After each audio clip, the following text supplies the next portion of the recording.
Come will go for election. ఆడ చూసుకుందాం, అది నిజమైన ప్రజాస్వామ్యం కదా. నీ దమ్మేందో, మా కేసీఆర్ నాయకత్వంలో మా దమ్మేందో మేము చూపిస్తాం. You please resign. Straight answer. నువ్వేదో తిట్టి డైవర్ట్ చేసి టాపిక్ ఏదో చేద్దామన్నా, ఐ వాంట్ స్ట్రేట్ ఆన్సర్. నువ్వు బీఆర్ఎస్ పార్టీ ఎమ్మెల్యే అయితే మీరు రాండి, స్ట్రేట్గా టీఆర్ఎస్ భవన్కి పోదాము, తెలంగాణ భవన్కి పోదాము, ప్రెస్ మీట్ పెడదాము, అక్కడి నుంచి కేసీఆర్ గారి దగ్గరికి పోదాము. లేదు అంటే నువ్వు కాంగ్రెస్ పోయినావు నువ్వు అనుకుంటే చక్కగా రిజైన్ చేయి, ఎలక్షన్కి పోదాం, నీ దమ్మేందో మా దమ్మేందో చూసుకుందాం. రేపు మాత్రం ఖచ్చితంగా ఇవాళ పోలీస్ నిర్బంధంలో నన్ను ఆపినో, నన్నే కాదు మీడియా వాళ్ళని కూడా లోపల రానియలే, చాలాసేపు మీడియా వాళ్ళని కూడా లోపల రానియలే మీరు. ఇవాళ ఖచ్చితంగా రేపు 11 గంటలకి మేము ఆడ నుంచి బయలుదేరుతాం. ఖచ్చితంగా మీకు చెప్తా ఉన్నాం, గాంధీ గారి ఇంటికి పోతాం. గొడవకు కాదు మేము పోయేది.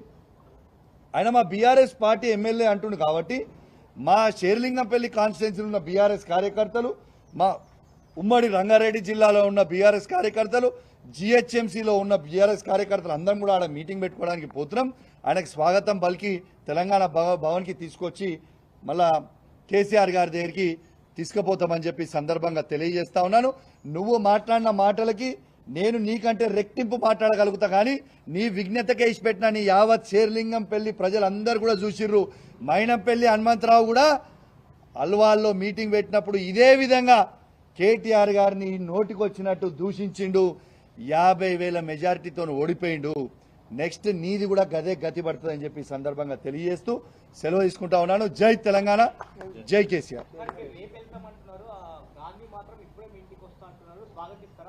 అయితే ఇప్పుడు గాంధీ గారు ఇప్పుడు 12 గంటలకు మా ఇంటికి వస్తానంటే మాత్రం మోస్ట్ వెల్కమ్.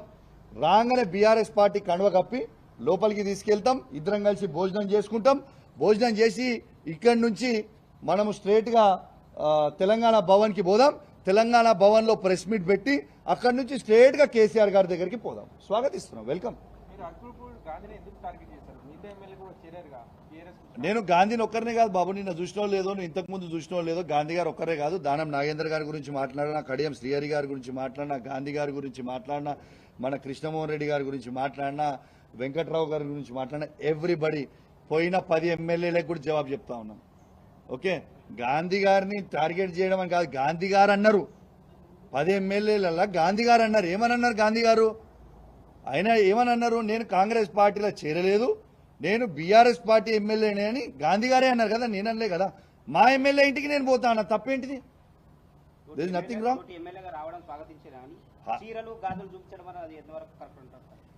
ఈ సంస్కారం నేను నేర్పలే. ఈ సంస్కారం ఈ రాష్ట్ర ముఖ్యమంత్రి అయిన రేవంత్ రెడ్డి గారు నేర్పిర్రు.